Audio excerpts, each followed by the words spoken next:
Assalamu alaikum, dear students. How are you? I hope all of you are good and fine.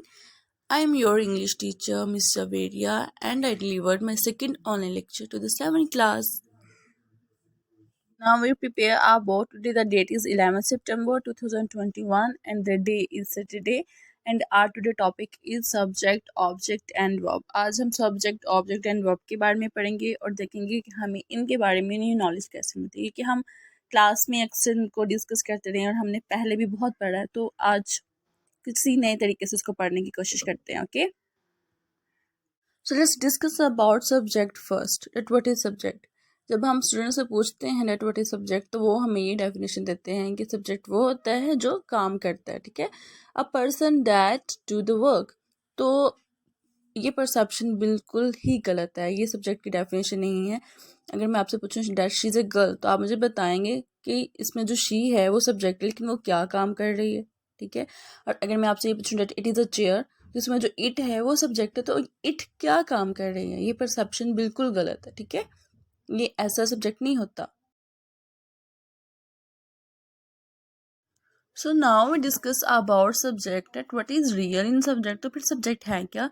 A person और thing that is being discussed, described और dealt with. बेटे subject वो होता है जिसके बारे में बात की जाती है, जिसको डिस्क्राइब किया जाता है, जिसके साथ डील किया जाता है. ठीक है, ये सब्जेक्ट होता है.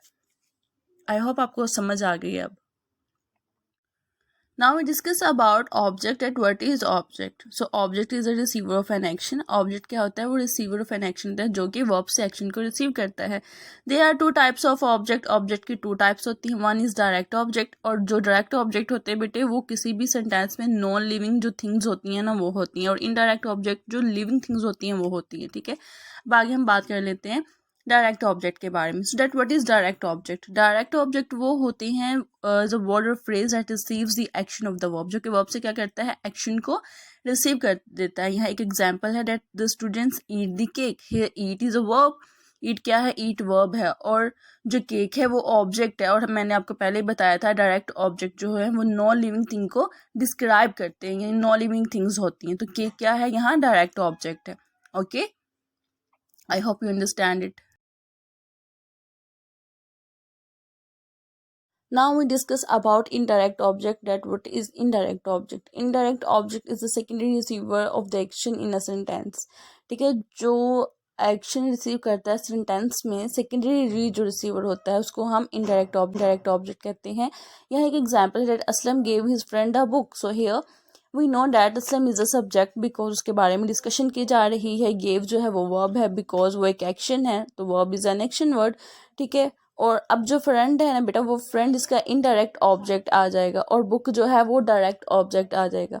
इनडायरेक्ट ऑब्जेक्ट बुक फ्रेंड किस तरीके से, क्योंकि ये सेकेंडरी रिसीवर ऑफ एक्शन है ना. सबसे पहले तो हम यही असलम से पूछेंगे ना उसने क्या दिया, तो हमें पता चल जाएगा उसने बुक दी, और फिर हम उसे पूछ लेंगे कि भाई किसको दी, तो फिर हमें पता चलेगा ना उसने अपने फ्रेंड को बुक दी. ठीक है, तो ये बेटा होता है इनडायरेक्ट ऑब्जेक्ट.